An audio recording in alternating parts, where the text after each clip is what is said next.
Bismillahirrahmanirrahim. Assalamualaikum warahmatullahi wabarakatuh. Perkenalkan, saya atas nama Rizka Putriana, jurusan Pendidikan Matematika dengan NIM 20701119049. Video kali ini saya buat untuk memenuhi tugas dari mata kuliah Geometri Transformasi. Nah, pada kesempatan kali ini saya akan membahas materi tentang lanjutan setengah putaran, yaitu Teorema 7.5.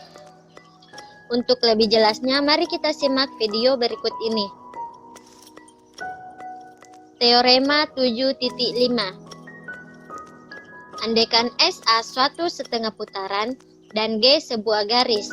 Apabila A bukan elemen G atau A di luar dari G, maka setengah putaran dari garis G terhadap titik A sejajar dengan garis G. Nah, pada teorema diketahui bahwa SA adalah sebuah garis dan A di luar dari garis G.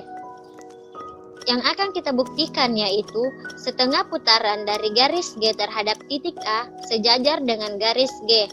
Nah, untuk pembuktiannya, kita misalkan P elemen G dan Q elemen G.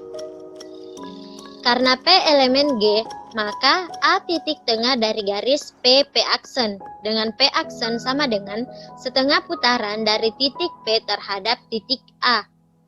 Begitu pula dengan Q elemen G. Karena Q elemen G, maka A titik tengah dari garis Q aksen. Dengan Q aksen sama dengan setengah putaran dari titik Q terhadap titik A. Nah, untuk lebih jelasnya, mari kita perhatikan gambar berikut. Nah, di sini kita misalkan terdapat sebuah garis G yang memuat titik P dan titik Q.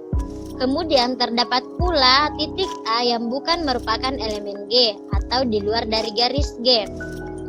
Selanjutnya, tarik garis dari titik P ke titik A sehingga refleksi dari titik P yaitu P aksen, yang mana jarak antara titik P ke A dan jarak antara titik A ke P aksen itu sama. Sehingga P aksen ini sama dengan setengah putaran dari titik P terhadap titik A. Setengah putaran dari titik P ke titik A. Begitu pula dengan titik Q, di mana di sini kita tarik garis dari titik Q ke titik A sehingga refleksi dari titik Q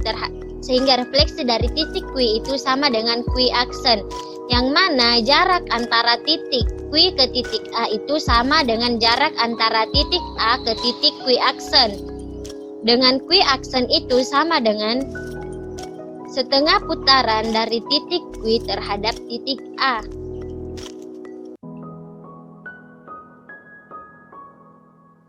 Selanjutnya, tarik garis dari titik P aksen ke titik Q aksen sehingga diperoleh garis yaitu titik G aksen, yang mana G aksen ini sama dengan setengah putaran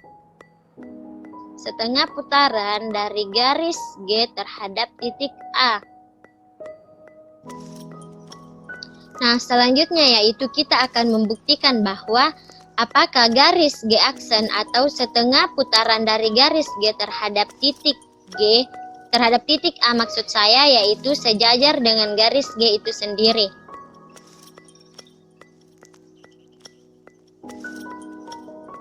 Nah, selanjutnya perhatikan segitiga APQ aksen dan segitiga AQP aksen.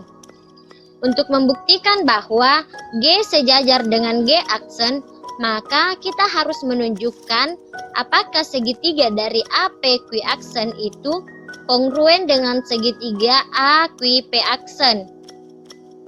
Nah, untuk membuktikan hal tersebut, maka kita dapat menggunakan definisi kekongruenan sisi sudut sisi, yang mana sisi sudut sisi yaitu jika dua sisi pada kedua segitiga memiliki panjang yang sama dan sudut yang diapit oleh kedua sisi tersebut memiliki besar yang sama, maka kedua segitiga tersebut dapat dikatakan kongruen.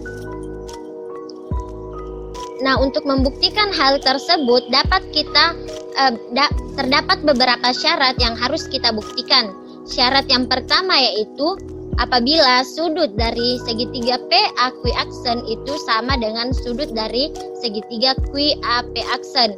Nah, dapat kita lihat pada gambar di mana sudut dari segitiga PA quiaksen bertolak belakang dengan sudut QAP aksen, maka syarat pertama ini terpenuhi.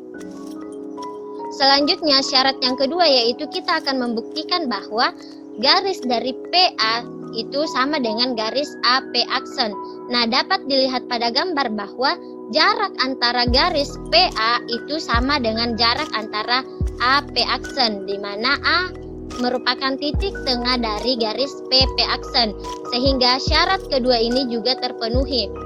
Nah, begitu pula dengan syarat yang ketiga, di mana pada syarat yang ketiga ini kita harus membuktikan bahwa garis dari QA itu sama dengan garis AQ aksen. Nah, dapat kita lihat pada gambar bahwa jarak antara titik A ke titik Q sama dengan jarak antara titik A ke titik Q aksen, di mana titik A ini merupakan titik tengah dari garis Q aksen. Sehingga syarat ketiga ini juga terpenuhi.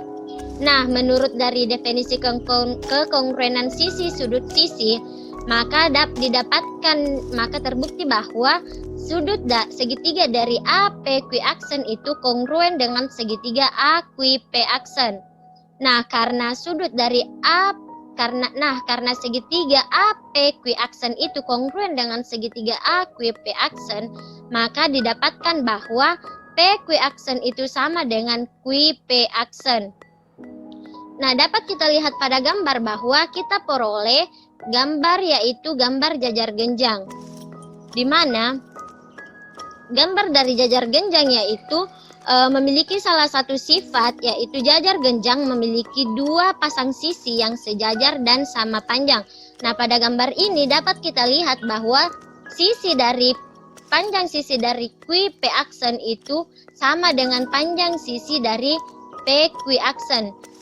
Nah, karena panjang dari garis QP aksen itu sama dengan panjang garis QP aksen, maka diperoleh bahwa G sejajar dengan garis G itu sendiri. Jadi, terbukti bahwa setengah putaran dari garis G terhadap titik A itu sejajar dengan garis G itu sendiri. Jadi, hal tersebut terbukti. Nah, untuk lebih memahami materi teorema tersebut dapat kita perhatikan contoh berikut, di mana diketahui bahwa terdapat dua garis G dan garis H yang tidak sejajar, dan A sebuah titik yang tidak terletak pada G ataupun H. Tentukan titik X pada G dan titik Y pada H, sehingga A titik tengah ruas garis XY. Nah, diketahui bahwa garis G dan garis H tidak sejajar. Nah, dapat kita lihat pada gambar yaitu garis G dan garis H yang tidak sejajar. Kemudian diketahui pula bahwa A bukan merupakan elemen dari G atau A juga bukan merupakan elemen dari H. Nah, selanjutnya ambil P yang selanjutnya tentukan semua X elemen G dan Y elemen H sehingga A titik tengah dari XY. Nah, penyelesaiannya yaitu kita ambil P elemen G. Kemudian jika P aksen sama dengan setengah putaran dari titik P terhadap titik A, maka G aksen sama dengan setengah putaran dari garis G terhadap titik A melalui P aksen, di mana P aksen garis dari PA sama dengan AP aksen, dengan G aksen sejajar dengan garis G sesuai teorema 7.5. Kemudian jika G aksen memotong H, maka diperoleh titik Y. Selanjutnya, tarik YA memotong G sehingga diperoleh titik X.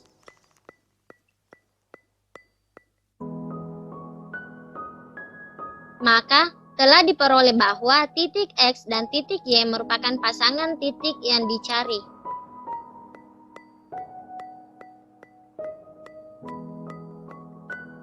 Itulah tadi beberapa penjelasan singkat dari saya.